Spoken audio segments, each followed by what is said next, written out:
अगर आप central armed police forces में कार्यरत होना चाहते हैं तो आपके लिए ये particular judgments Calcutta high court के जाननी बहुत ज़्यादा ज़रूरी हैं। ये तीन जजमेंट्स जो है आज के सेशन में बहुत बहुत ब्रीफली डिस्कस करूंगा, जो कि फरवरी 2026 में ही आई हैं और जिसमें एक बहुत इंपॉर्टेंट डिसीजंस लिए गए हैं कैलकाटा हाई कोर्ट के द्वारा। और तीन कैंडिडेट्स के जो कैंडिडेचर है उसको रीस्टोर किया गया है या कहें बहाली की गई है। उनको जो है सीएपीएफ को ऑर्डर दिया गया है कि आप इन तीनों कैंडिडेट्स को जो है ज्वाइन करवाइए, प्रोवाइडेड उनकी बाकी जो एलिजिबिलिटी कंडीशंस हैं वो फुलफिल होनी चाहिए। बट ये सफिशिएंट मेडिकल ग्राउंड्स नहीं हैं।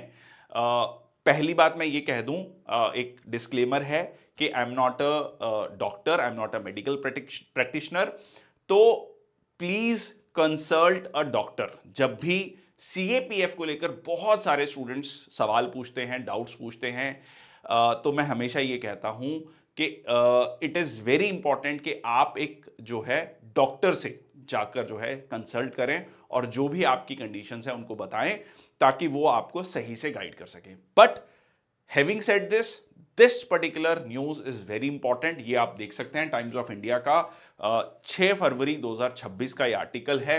Sweaty palms, patchy hair loss can't be the reason for denying CAPF job, ये हाई कोर्ट ने दिया है। ये तीन इसमें जजमेंट्स हैं। मैं थोड़ा सा इसको सिंप्लीफाई करने के लिए अगेन मैंने एक जो है यहां पर एक पीपीटी है, ठीक है, तो ये पीपीटी के थ्रू हम डिस्कस करने की कोशिश करते हैं कि क्या क्या चीजें हैं, सिंप्लीफाइड भाषा में इसको समझने की कोशिश करते हैं।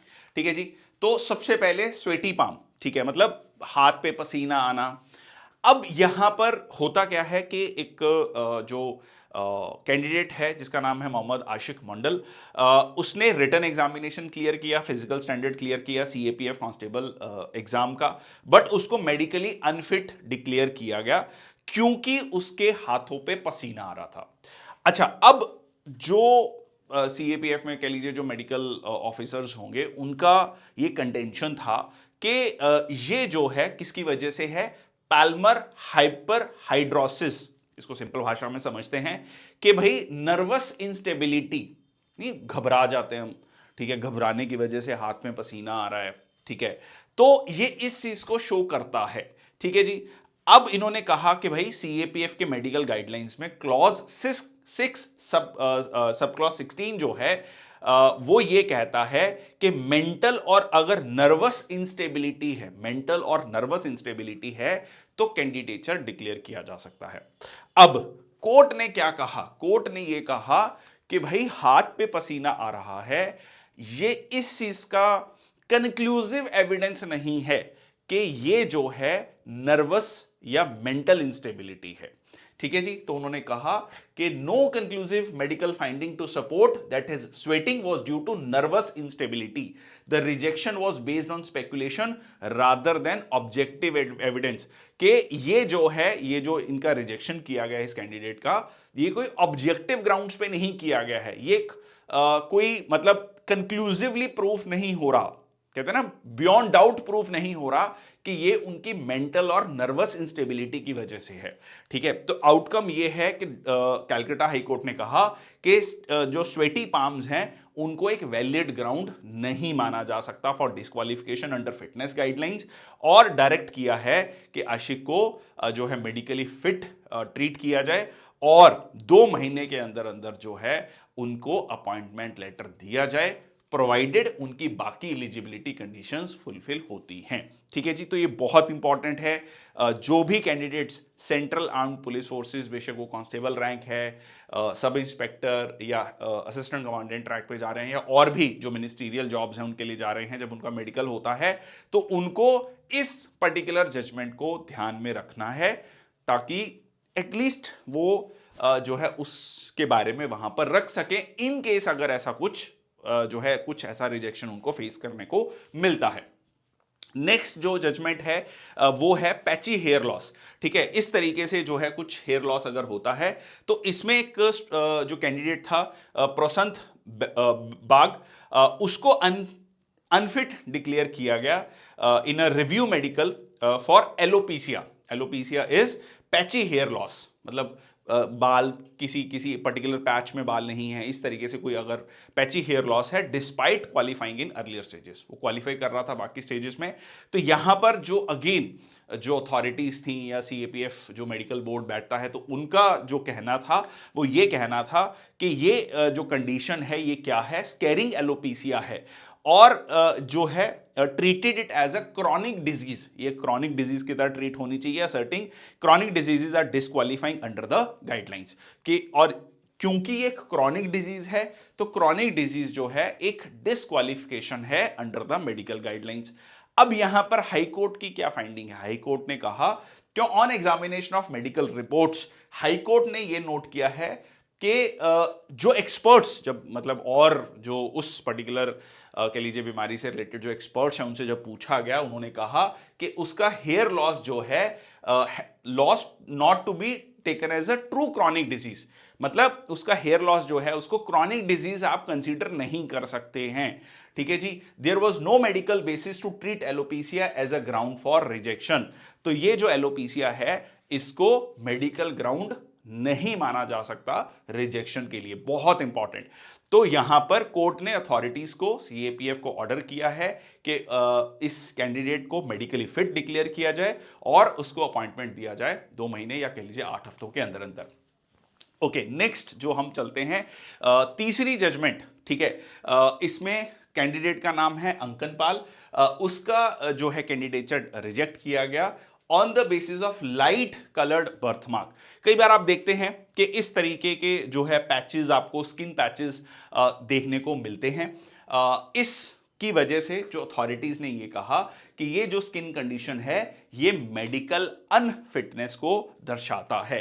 अब जो कैलकाटा में, सॉरी वेस्ट बंगाल में एम्स कल्याणी है, वहां जब उनसे पूछा गया, उस मेडिकल बोर्ड से पूछा गया, तब उन्होंने कहा कि ये जो बर्थमार्क, मतलब like specifically stated that the birthmark was non progressive, ये मतलब बढ़ेगा नहीं फ्यूचर में, और ये कोई हेरिटेबल डिसऑर्डर नहीं है, और ये जो है सीरियस, एक देखो दो हैं इसमें, वो उन्होंने कहा, एक है ये जो लाइट कलर्ड बर्थमार्क जिसको मेडिकल की भाषा में नेविस डीपिगमेंटोसिस कहा जाता है, वो जो है खतरनाक नहीं है। खतरनाक जो होता है वो होता है dysplastic nevus syndrome, a more serious skin issue that might be relevance to fitness. ठीक है, इसमें मैं आपको कुछ इमेजेस यहां पर शो कर देता हूं, ठीक है, सो दैट अगर किसी कैंडिडेट के साथ ये इशू है, तो एक ये है, ये लाइट कलर्ड पैचेस हैं, और ये है थोड़ा सा सीरियस डिजीज। ठीक है, तो उन्होंने यहां पर एम्स कल्याणी ने कहा कि जो ये कैंडिडेट था इसके साथ वो सीरियस स्किन डिसऑर्डर नहीं है, तो यहां पर आउटकम ये हुआ कि कोर्ट ने ये डायरेक्ट किया अगेन अथॉरिटीज को कि जो जो कंडीशन है ये वैलिड, रिजेक्शन का वैलिड ग्राउंड नहीं है। ठीक है, और जो है 8 हफ्तों के अंदर अंदर उस कैंडिडेट को अपॉइंटमेंट लेटर भेजा जाए। तो ये दोनों ही सॉरी तीनों ही जजमेंट बहुत ज्यादा इंपॉर्टेंट है आपके लिए जानना।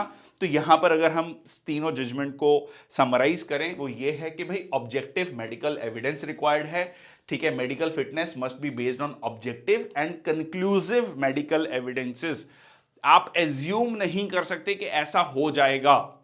ठीक है, सो ये तीनों ही condition, sweaty palms, patchy hair loss या बिनाइन बर्थ मार्क्स, ठीक है जी, ये जो है स्टूडेंट की या कह लीजिए कैंडिडेट की एबिलिटी को कम नहीं करता है, और ये किसी भी तरीके से डिस्क्वालिफिकेशन नहीं है। ठीक है जी, so it is very important, ये सीएपीएफ की गाइडलाइंस के जो क्राइटेरियाज हैं जो है उस चीज़ को क्लियरली जो है कैलकाटा हाई कोर्ट ने यहाँ पर मेंशन किया। So treated as disqualifying unless they meet the specific medical disqualification criteria. हाँ, कुल मिला के हम अगर इसको कंक्लूड करें कि आपका जो है ऑब्जेक्टिव और कंक्लूसिव मेडिकल एविडेंस होना चाहिए। तो ये जो भी candidates central armed police forces में कह लीजिए कार्यरत होना चाहते हैं, बेशक वो कांस्टेबल रैंक है, sub inspector, assistant commandant, ministerial job, ठीक है जी, हेड कांस्टेबल, आरओ, इन सब एग्जाम्स में इन जो हाई कोर्ट की जजमेंट्स हैं मेडिकल ग्राउंड्स को लेकर, ये जरूर आपको जानने चाहिए। अगेन मैं आखिरी बार में ये बात दोबारा रिपीट कर दूं कि I am not a doctor, I am not a medical practitioner, ये आपकी जजमेंट आई हैं कैलकाटा हाई कोर्ट के द्वारा।